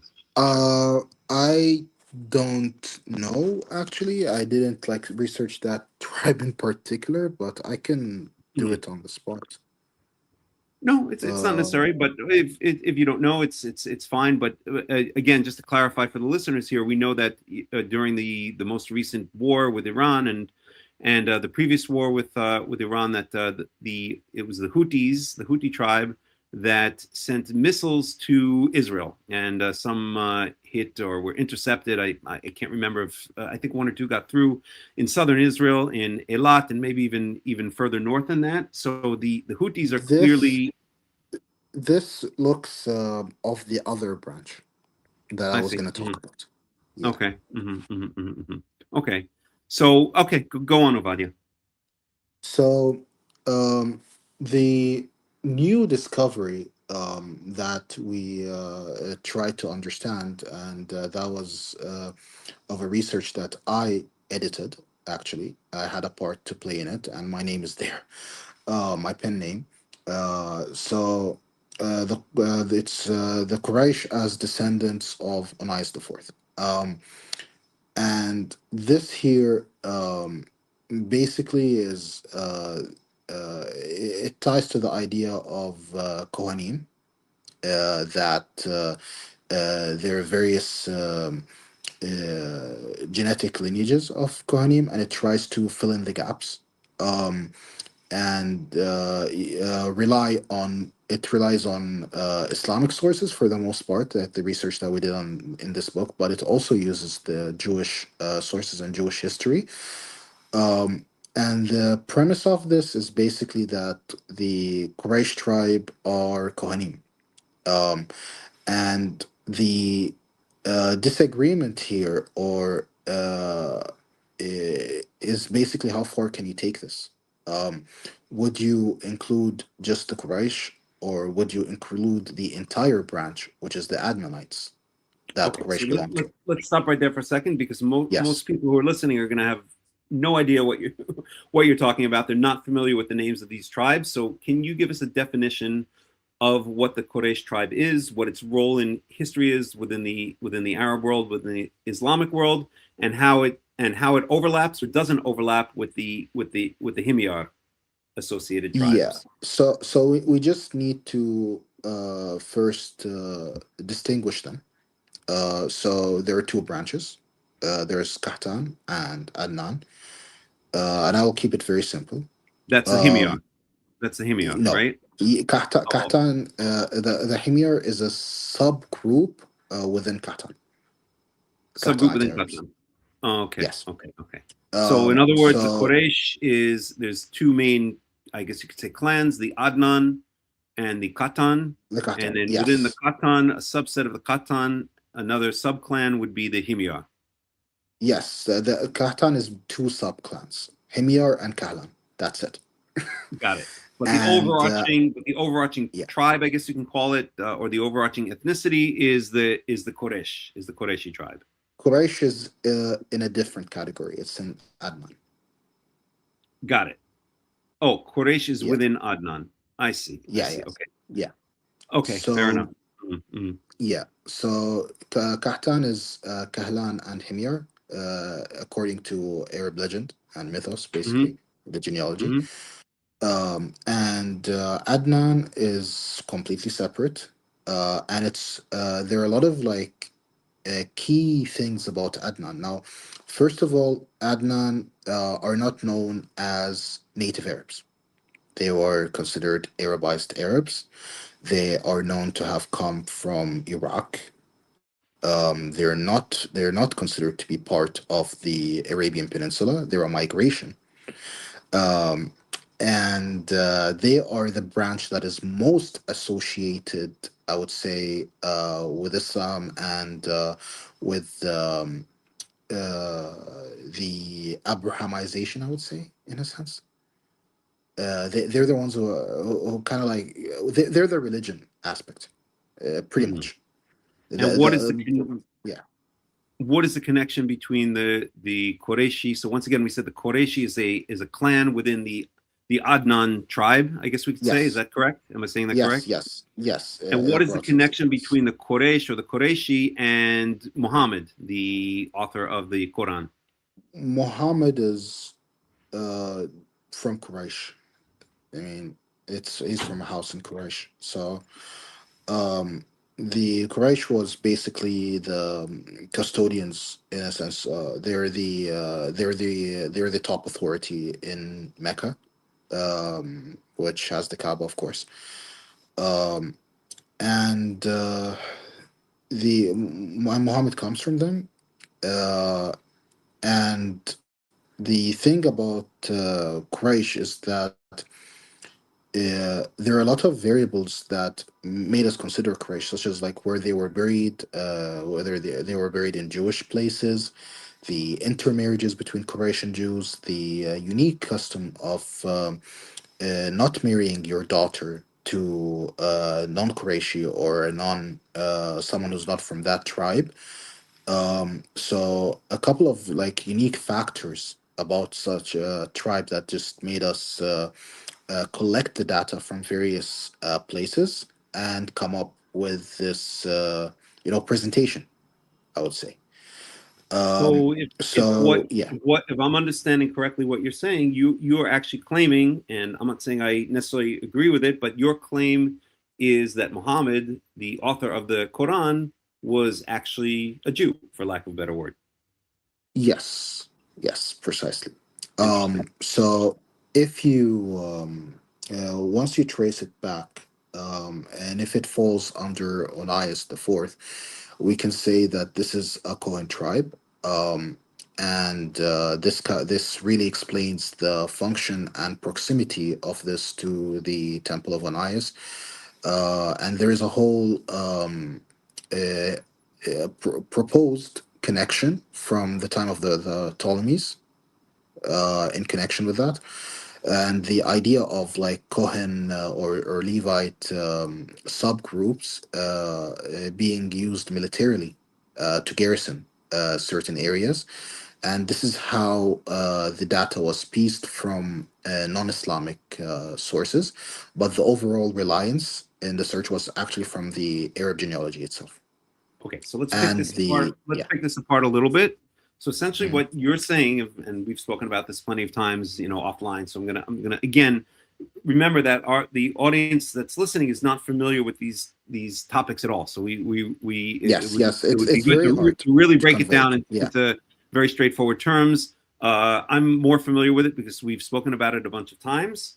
But Yeah. it would also help me to get the review. But essentially, what you're saying is that this Qureshi clan within the Adnan tribe is Muhammad, the supposed author of the Quran, was from this clan, from the Qureshi clan, and you're saying that the Qureshi clan can actually trace its patrilineal, its fatherly lineage, back Yes. to a Kohen that served in late Second Temple period times, named Onias the Fourth. Yes. So So that's basically by your claim, you're saying not only, and again, I'm not saying that I necessarily agree. We've spoken this many times. yes, of course. Many times, I'm letting you present your point of view. But what your point of view is actually that not only was Muhammad a Jew, but he was actually therefore a Kohen, since everything goes by the Yes, fatherly technically line yes. within the Islamic world, and of Technically yes. course within the Yeah. Tanakh. So that's Yes. an But incredible claim. but here's the thing. Um Now, genealogy is two different things. Like for example, my mom, for instance, there are two narratives where she could trace either way to Himyar or Quraysh. You see, Hmm. so from our perspective, it's just an investigation, and it's the mythos of such a genealogy. It doesn't come and like stamp it for sure, and we say like, hey, these are definitely Kohanim. These are, we never like jump into such bold assumptions. So we just leave leave genealogy the way it has always been. That how do you see it, given your history, given your the way that you identify. Like for example, if a person has two of these, right? Like he has the Himyarite or the Karaites, which is actually an Adonite, which is a very rare case, by the way, but it does exist. Like for example, the As tribe, it can trace both ways. The Qahtanites, even Qahtanites themselves, they can trace two ways depending on how far back you go. Yeah. Hmm. So we keep it open as a possibility, and our question and our understanding is this presentation sufficient? Is it sufficient for someone to take that mythos, to take that lineup, right, and go forward with it? Hmm. So what we did essentially, and what our research did, is not go and like pull them from a category and say, hey, they have to fit here. We just opened a new possibility, as is the case in genealogies. Okay. So let Yeah. me try to summarize what you're saying here. And again, as a teacher of Torah and a teacher of other things over my life, I know that especially when we're introducing new concepts, things have to be repeated many times. So I'm going to Yes. repeat once again to try to summarize for the audience, and you'll correct me if I'm getting Hmm. it wrong. Okay. So we Yes. have two main tribes that we're talking about. One is the Adnan tribe. Yes. A clan of the Adnan tribe is the Qureshi clan. Yes. The Qureshi clan is the clan into which Muhammad, Yes. the supposed writer of the Quran, was born. And your claim is that the Qureshi clan can trace its patrilineal lineage, its ancestry, back to a Kohen Yes. Gadol, a high priest from Second Temple period times, known as named Onias the Fourth, Yes. Should Onias the Fourth. Mm-hmm. Yes. Should And they choose that, they have that option. Yes. okay, so and therefore, what you're saying is that not only was the entire Qureshi clan, including Muhammad, not only are they Jewish / Israelite, but they are actually a clan of Kohanim, of Yes. Levitical priests. Okay, Yes. that's number one. That's an incredible claim. Again, I'm not. I'm just allowing you to present your claims here. I'm not necessarily saying that I agree Of or course. necessarily disagree. We've spoken about this a lot over the years. And then your other Yes. claim, on the other hand, is that we have the Katan. Am I pronouncing that correctly? Katani, Yes. The Qahtanites. Yeah. the Katanites, and Yes. they have a clan within the Katan clan. There's a or within the Katan tribe, there's a clan called the Himyar clan, Yes. and that Yes. it's well known in history that the Himyar clan established I guess we would call it a Jewish independent empire An in Arab Yemen, Jewish empire, an Arab Jewish kingdom. Yes. an independent Arab Jewish kingdom based in Yemen, correct? Yes. Correct. And that according to legend, we could say, or according to their mythos, that this Himyar clan within the Khatan tribe, they claim that they can trace their ancestry back to Solomon, because Solomon, when he met with No. the No. okay, I'm No. sorry, then correct me, please. It's a reconstruction based on Arab narratives at the time. It's even those mentioned in Islam.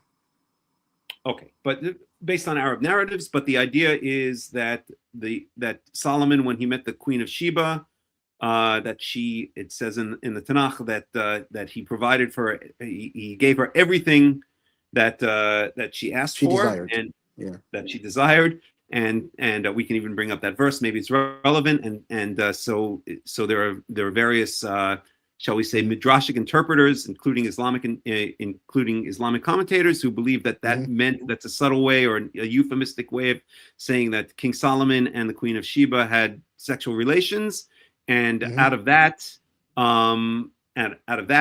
came a number of descendants, and one of them was the progenitor of this Himyar clan. Is that correct? Yes.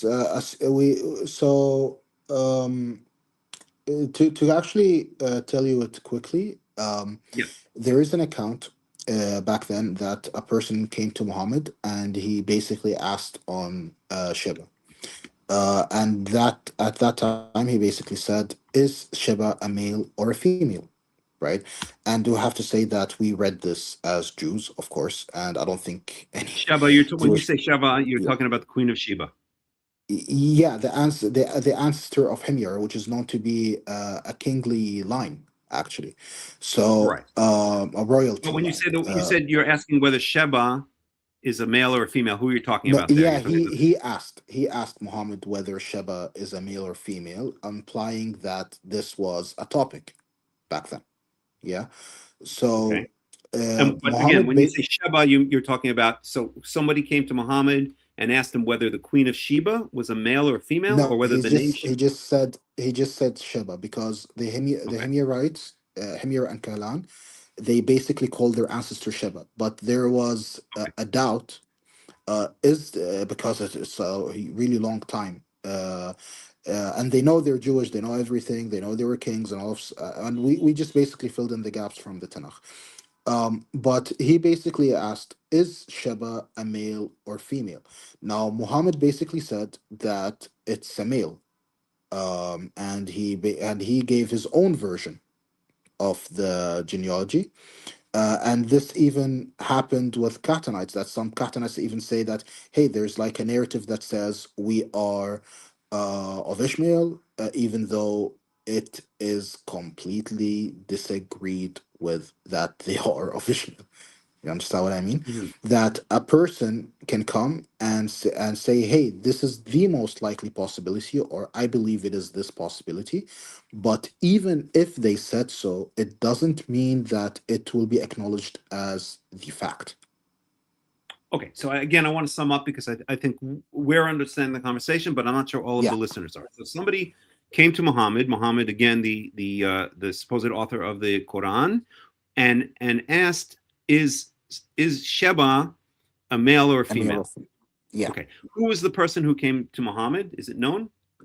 I Question. it's probably listed, but I didn't really Okay, so some take it person came into. to Yeah, Muhammad and then asked about Sheba, Sheba meaning the male, the supposed or the mythical male progenitor of the Himyar clan within the Khatan tribe. Is that correct? Wanted to know yeah. whether this. We basically didn't know. Like, this is an ancestor. Okay, what's the nature of this ancestor? Is it male or female? People are talking. Some say it's male. Some say it's female. So what is Okay. it? And Yeah. what was the context? Why would it be ambiguous whether this person was male or Um, female? What were the. I think it's due to legend, because once you, it was very difficult like bringing the pieces together, because you have all kinds of different accounts, Mhm. and you have to basically try to bring as much together as you can to see how they line up into having a coherent image or narrative. Okay. Mhm. Because always when you go, as the further you go, the further back you go, the more you see different versions. Like I can Mhm. see, for example, after Adnan, like I think there's like what, 7 8 different versions. On Mhm. Kahtan there's like 2 3 versions. So this is why we say that ours is basically a version. Okay. We don't, yeah. So we basically we open a new version or a new understanding from piecing these different versions together. Okay. All right. Yeah. But the basic bottom line then is that the Himyar uh, clan has a tradition that their original king or their original progenitor of this clan, who was named Sheva or Shva, just Yes. like Queen Sheba, the Queen of Sheba, Yes. is a son, or at least a descendant, I guess, a son of the Queen of Sheba, who came to meet with. No. Came No. to meet No. with. No. No. No. Okay. No. They And by just the say way, it's Sheba. for the That's it. listeners, I posted the verse here. This is 1 Kings chapter 10, verse 13, the verse we were talking about. And it says, King Solomon gave the Queen of Sheba all she desired and asked for, besides what he had given her out of his royal bounty. Then she left and returned with her retinue to her own country. And again, those who are going to claim, or there are some who claim, not necessarily only in the Jewish world, but in particular here in the Islamic world, that this verse is a subtle or euphemistic reference to the fact that well, you guys get the idea. Yeah. All that she asked for. She was, I guess, it was her time. She was in that time of the month. In other words, is the subtle implication there. You know, I, she I, was. I actually have a very maybe we can get to that later, but a very glorious and I would say modest interpretation of of what the Queen of Sheba story. Um, Hmm. yeah, with a bit of drama actually. Well, let's But focus on, because but I but do want but to end it but within the the tribe next thing, but half an just to hour at the most. clarify to Mhm. the audience, Yeah. yes, because it's a Mhm. very, very important point. I have to clarify to Right. this to the audience. Yep. That all what they said in the pre-Islamic time is that we descend from Sheba. That's it. Hmm. Okay. Hmm. Hmm. Now, at the post-Islamic period, this interpretation was taken that Sheba is a male and made definitive. Hmm. Okay. When you And say the this is post-Islamic period, what yes. is? I don't understand what that means. The post-Islamic So period. There. after the hadith was said, it was taken that Sheba is a male. Like there Okay. let's say there was a doubt before on whether it's male or female. And after this hadith was said, it was taken that Sheba is a male. I understand. So it's in a hadith somewhere that Yes. Sheva was a male. Okay. And a Yeah, hadith, for those of you that who don't particular know, Sheba, yes. That particular Sheba from which Himyar and Kahlan descend from, basically leading to two Shebas. Like one is male and one is female, and we basically resolve that in our interpretation and understanding. We just see one Sheba, the Sheba of the Tanakh. That's it. okay, interesting. Okay, and again, just for those who don't know what hadith means, hadith is sometimes called, sometimes compared to the oral law of the rabbis. I think it would really be more comparable to something like what we would call in the Talmud, like a breita. A breita is a statement from earlier times, which then was written down later. So it's a statement from Mishnaic times, from the Mishnah, the original compendium of rabbinic law that was only written down later on in Talmudic times, which is a couple hundred years later. In other words, it's a statement which is well. Why don't you explain it, I would Ovadia? say it's a Gemara. I would say it's more like a Gemara. Uh, a Uh, hadith. yeah, the hadiths are they can be very definitive. Like they can basically lay the groundwork, and like anyone who disagrees with them is basically outside of the faith in a sense. Right. So they're considered canonical. In other words, they're Yes, considered either said by Muhammad directly, or by, I guess, those who that's were it. very close, just by That's Muhammad. it. A Yeah, hadith a is hadith considered is a something that's said saying. by Muhammad Hadith is like a speech. Yes, by Muhammad. that That's didn't it. that didn't make it into the actual written, the final version of the Quran. No, it does. No,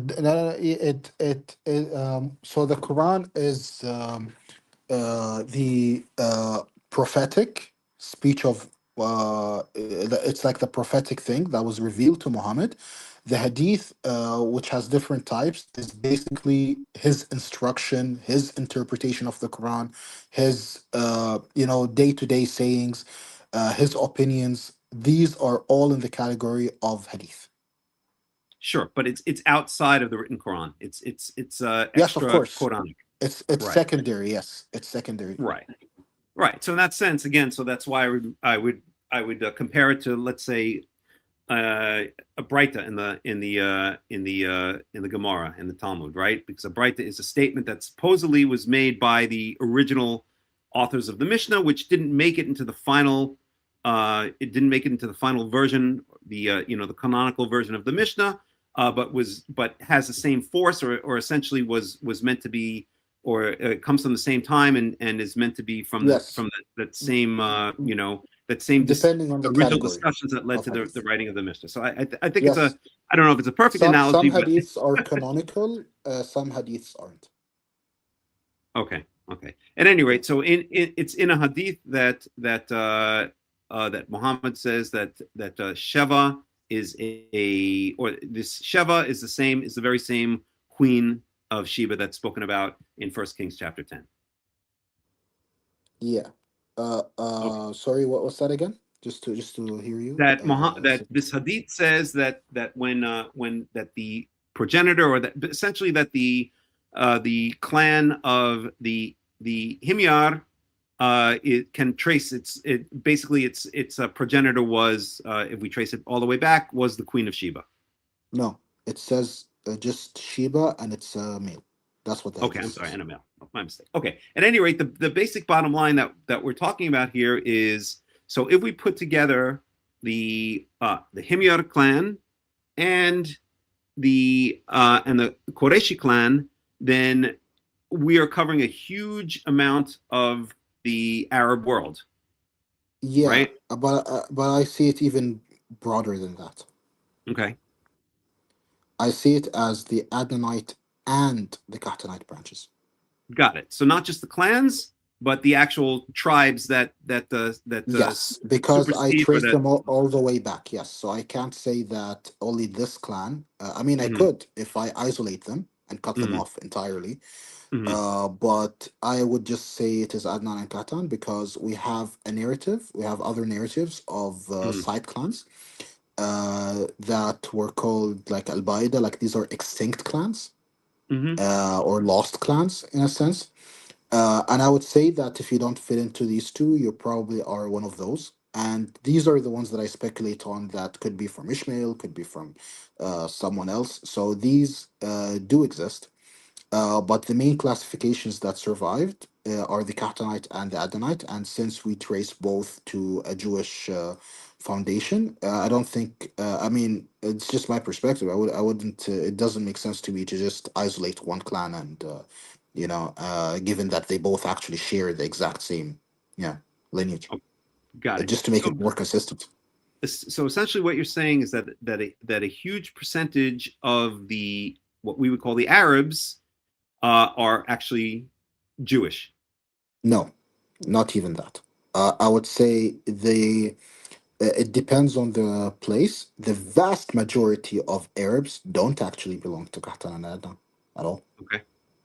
So what Uh, can we go d- uh, through? Can we take yeah. some example countries, just to get an idea? And again, we're not looking Egypt. for peer-reviewed Yeah. statistical Egypt. amounts, but let's say Kuwait. That's where you live. That's what you're most familiar with. What percentage of of people living in Kuwait, or I guess that's maybe a loaded question because I think there are a lot of foreign workers that come to Kuwait. But let's say what Exactly. percentage of permanent residents, or Arabs who live in Kuwait, what percentage would be from each of these two tribes Over put together? 50% for sure. I think So you're over so essentially 50%. you're saying over 50% of Kuwaitis are actually If Jews. if not like 70 or more, but over Got it. 50% for sure.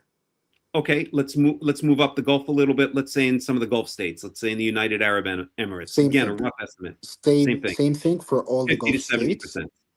Yeah, same thing for all the Gulf states. Definitely above 50. Cannot be less. Interesting. And how about Saudi Of Arabia? citizens.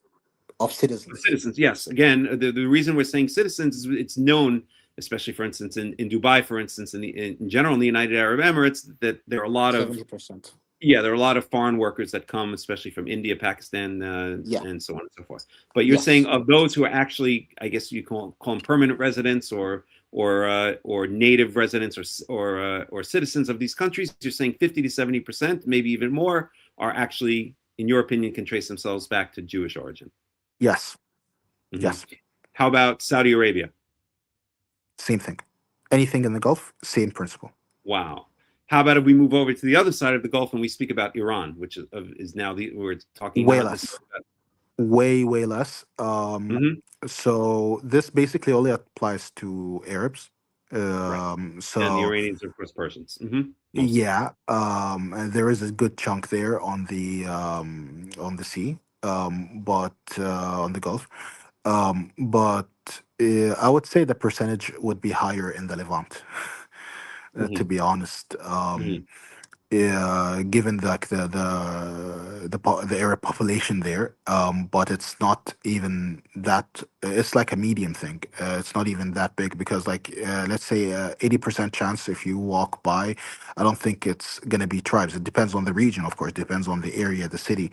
Sure. It would be higher amongst Bedouins for sure. It's Hmm. definitely high amongst Bedouins, but as you know, these are not predominantly Bedouin societies, with the Right. exception, excluding Jordan. Mm. Um, so I would say in Jordan, it's pretty it's pretty set. But What would aside you give from a that, percentage? What would you give a percentage for Jordan? Again, just a rough estimate. I can't roughly estimate them because Okay. the nature of Jordan, yeah, I can't estimate it. It's very mixed. There's a Um, lot. There's a lot going on. There's a lot of Yeah, ethnicities that are. because look, there are some tribes that are like Jewish in the classical sense, and we kind of trace them back even to Saudi Arabia.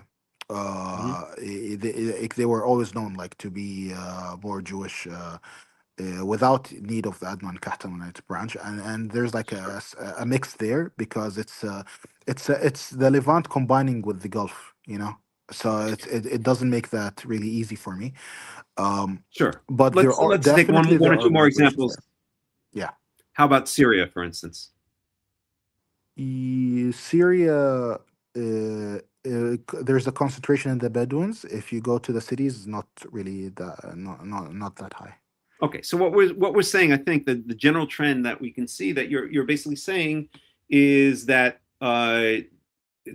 the closer you get to the Gulf, the closer the territory is to the Persian Gulf, Yes. then the more likely it's going to be that there's a large percentage of people from the either the Khatan or the Adnan Yes. tribe, and the more Yes. that you move away from the Gulf, from Yemen, the Gulf states, Saudi Arabia, further north, Generally, yes.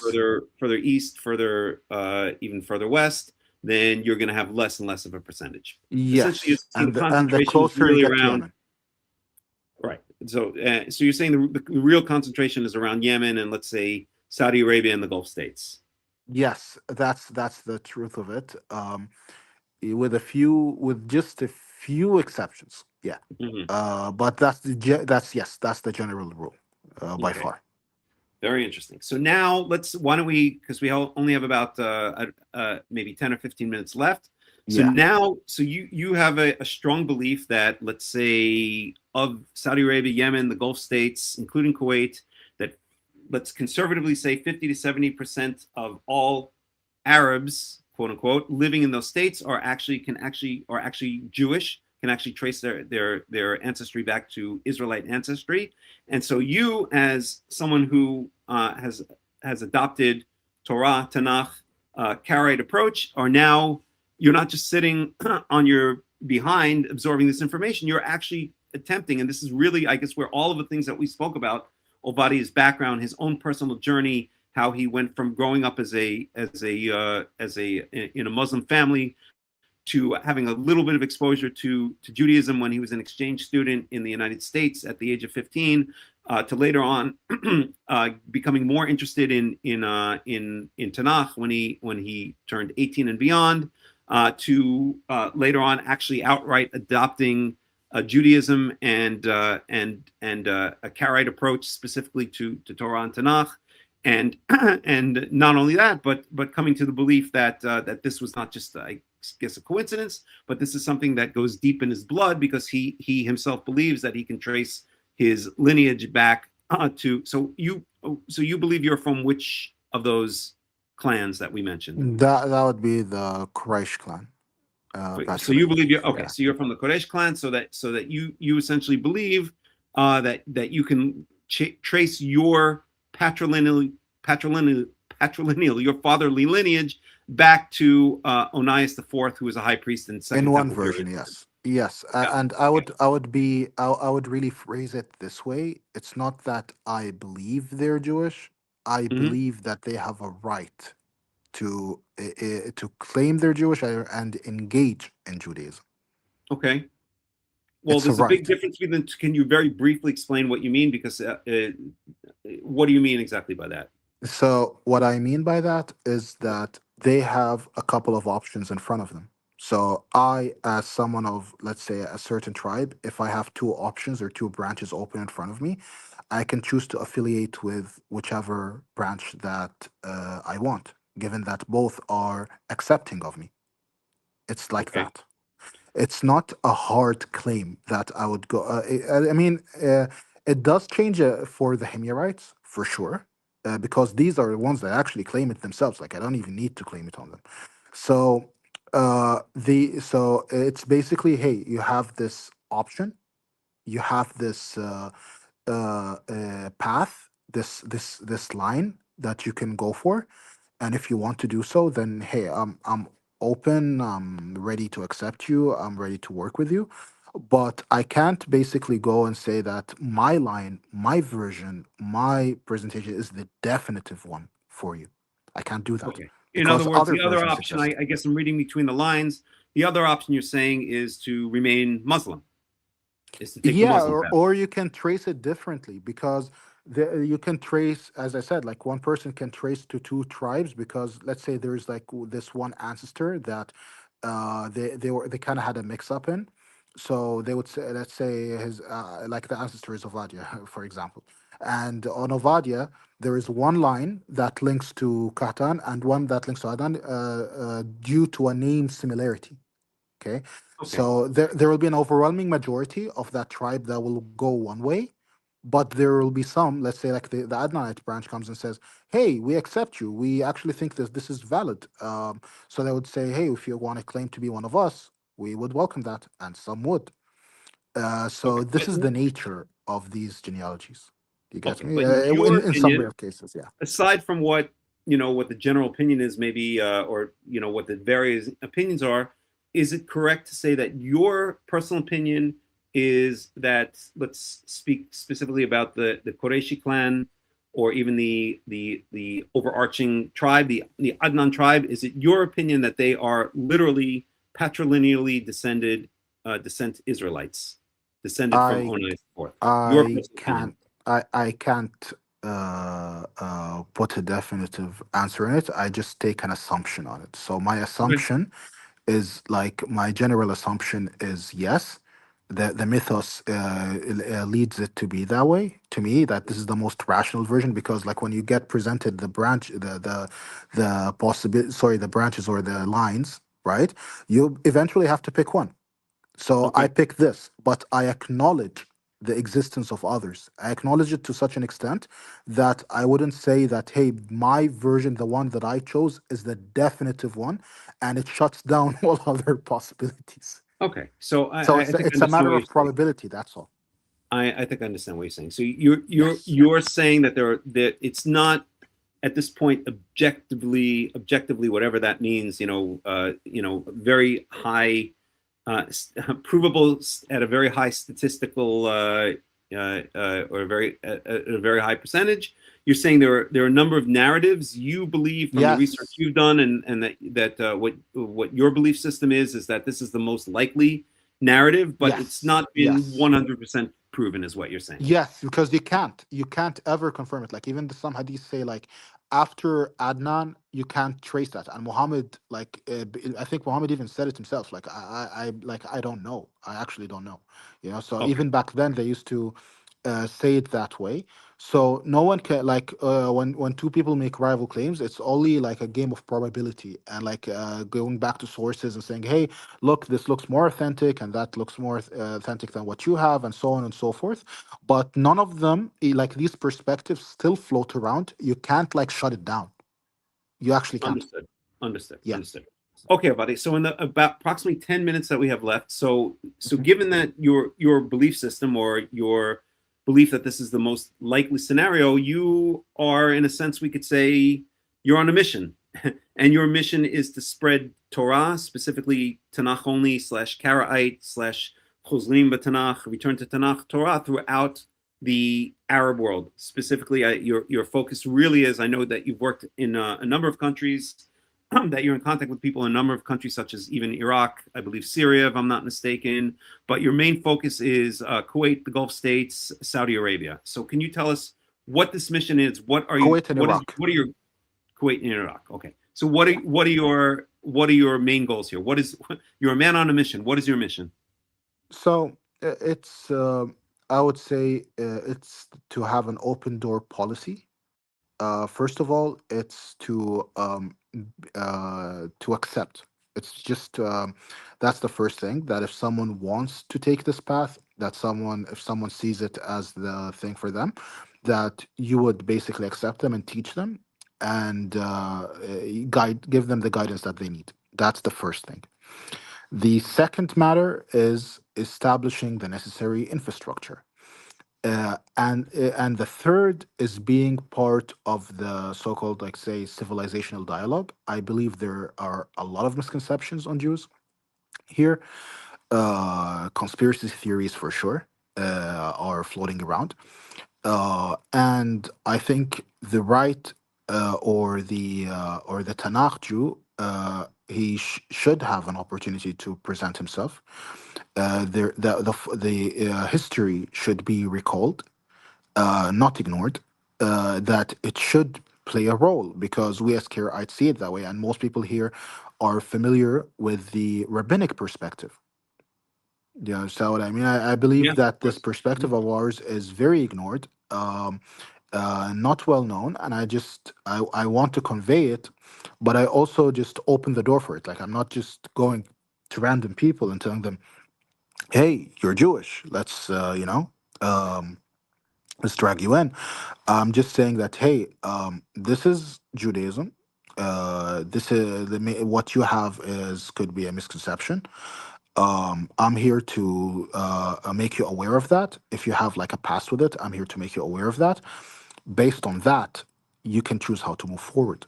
If you see the Islamic version, the Islamic narrative, or some other narrative that is even non-Islamic, there are other narratives as more appealing to you, then so be it. But if you decide on the Jewish narrative, if you decide on this narrative, the Karaite frame, you want to go to Tanakh, the door is open for you. So I'm so there. essentially, Yeah, if I can sum up, what I think you're saying is you're providing a channel or a magnet. You're getting the word out in the exactly. Arab world that there is a possible narrative that you as an Arab, not you, but as person X as an Arab may very well be able to trace his lineage uh, to back to Jewish lineage, to Israelite lineage. Yes. Yes. You're getting that word out, and you're acting as a magnet or a channel for people who are interested in exploring that possibility more. Yes. Correct. Yes. And then That's the third accurate. thing, and then the third thing, essentially, you're saying is then you are presenting to those people who might be interested, or even to the Arab world at large, that there's another alternative to rabbinical Judaism, which again I'm reading Of course. between the lines, and also from the many conversations that we've had, that rabbinical Judaism is looked down upon, or is in a sense odious to within the Arab world. It's considered to be kind of an abrogation of the Torah, of the true ways that Yes. Jews are Even from supposed to Islamic be, perspectives. even Yes. from an Islamic perspective. And you're presenting them, and you're presenting to the Arab world at large, and to the people who are interested in exploring their possible Jewish lineage more. You're presenting to them the Tanakh only / Karaite version, Yes. which is going to be much more readily accepted and less looked down upon, despised, and rejected within the Arab world. Yes. Yes, because some of them have ancestors that they see live that way. Some of them feel a history. There are songs about it. There are it's a huge part of their identity. I don't think it deserves to be ignored just because of conflict. I really don't think that, and I don't think the conspiracy theories and other such matters should just float around and detract from something so beautiful, so important, and so much a source of pride in the eyes of these tribes. I really think that this shouldn't be the case. Yeah. Excellent. And to sum up, just two final questions. So question number one is, so what success or what outreach have you been able to do, and how has this been received in general in the Arab world, or at least among the people that you've made contact with? Is it working? So yeah, I think it is, but it has a lot of obstacles because the society itself doesn't allow it. It's like if you go out and you just are, I would say, like pro-Palestine, I guess, in Israel, publicly shouting, screaming it. I mean, it's not really the best thing. There are mechanisms that are, geared against that. Mm-hmm. That's the fact. That's a reality. Okay, and Mm-hmm. that's what we have here. There are mechanisms that willingly and they distort the image of Judaism. They distort many things, and that has been there for a long time. And you just have to overcome these societal obstacles, pressures, concerns at large. So these are realities that will be present, and they seem to be present a long time ago, and will be present perhaps for a while. So these are the challenges that you have to overcome. Mostly the way that people already think, and the societal obstacles placed in your path. And what was the other thing? What was the other question? Essentially, you answered both questions. So, what Yeah, success have you had? What successes have as you for the had? Or successes, yes, that's yeah. important. To wrap it up, I have done works here, some of which are, I can't divulge the nature of, but they're known in Jewish channels, and they're written on. Um, and others are like very simple that were basically mentioned in Wikipedia. We have our website, we have our community that we try to sort out. Some of them are on and off for a while. Some of them are still doing that internal search within them, and it's very difficult when the environment around you shows you something else, and it's hard to stick to your faith, your emunah, in such a rough, I would say, environment geared against it. So I would say that this is the obstacle that many of our community members face, and this is why it kind of moves them back and forth, and something solid like has to be established, and I try to establish that solid foundation to the best of my ability, and that's why I do Excellent. what I do today. Very nice, very nice. And last but not least, if people want to be in contact with you, is there a way that they can do so? Do you have a website or an email Yes. address? Yes, I do have the AvrahamSociety.org. I do have a personal email, heybag8. I think you're aware of it. Mhm. Um, and also Let me give everybody the website. So it's Avraham Society, .org. AVRAHAM Society.org. Single word, right? Yeah, yes, that's the AvrahamSociety.org. Mm-hmm. Yeah, that's one way. There are other ways. They can also approach me through you, since I Sure. work with the World Alliance of Qara'im. If Correct. someone basically says, "Hey, I want to," I request, like, say, an audience with Hazzan Ovadia, basically. Um, we're very well connected. We talk all the Absolutely. We time. speak all the So time. it will, yeah. So it would be relayed to me, hopefully. So that's it. It's very Yes. simple. Very good. Very good. Okay, Ovadia, thank you so much for joining us. I think this has been You're a welcome. really fascinating talk. I think it's something that people have no idea. There's so much going on in this world, and I would imagine that most of our listeners had no idea that there's an actual Karaite Hazzan who's associated with the World Alliance of Qara'im, who is active within the not only the Muslim world, but within the heart of the Muslim world, one could say. Hmm. So I Hmm. think this has been a really fascinating talk, and I hope Thank the you. audience has enjoyed it. So Likewise, we're gonna wrap it up here, and so thank you, Ovadia, for joining us once again. This has been Thank you, Melech. this has been Hazzan. That is now your official title, Hazzan Ovadia ben Na'ar, who is given us a fascinating view into his world. And I am Hakham Melech Rahmiel ben Yaakov of the World Alliance of Qara'im. We thank you all for joining us, and we will see you again in the next podcast. Take care. Bye. Take care. Bye-bye.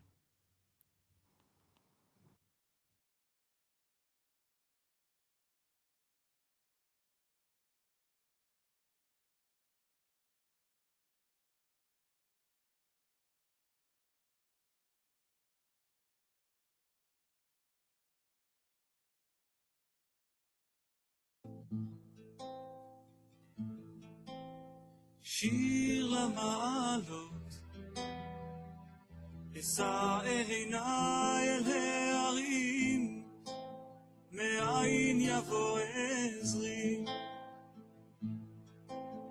עזרי מעם השם,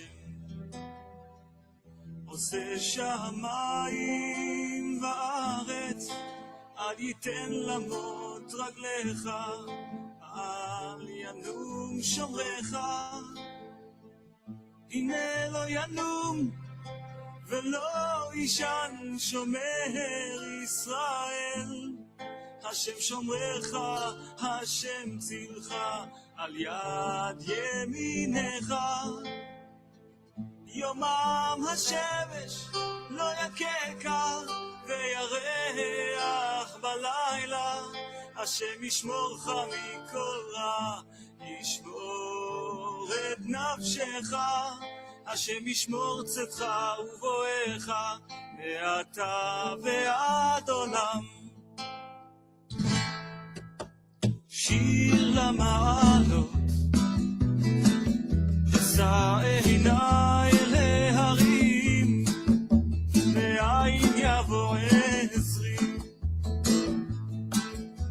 עזרי מעם השם, עושה שמיים וארץ, אל ייתן למות רגליך, אל ינום שומרך, הנה לא ינום ולא ישן שומר ישראל, השם שומרך, השם צילך, על יד ימינך.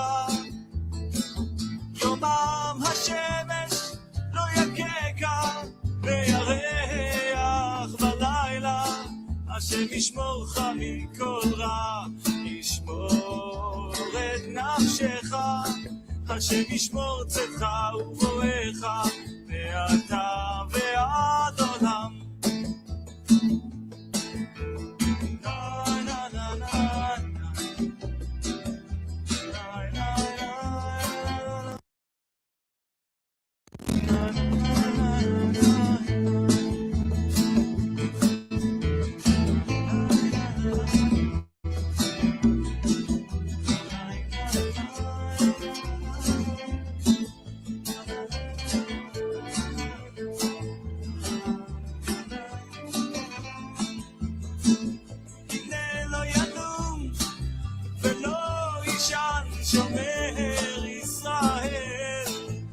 שומרך, השם צילך, על יד ימינך. יומם השמש לא יככה וירח בלילה, השם ישמורך מכל רע, ישמור את נפשך, השם ישמור צאתך ובואך, מעתה ועד עולם. אוי אוי אוי אוי אוי, שיר למעלות, אשא עיניי אל ההרים, אוי מאין יבוא עזרי, עזרי מעם השם, עושה שמיים וארץ, אל ייתן למות רגליך, אל ינום שומרך. Yo, yo, yo, yo, yo, she's my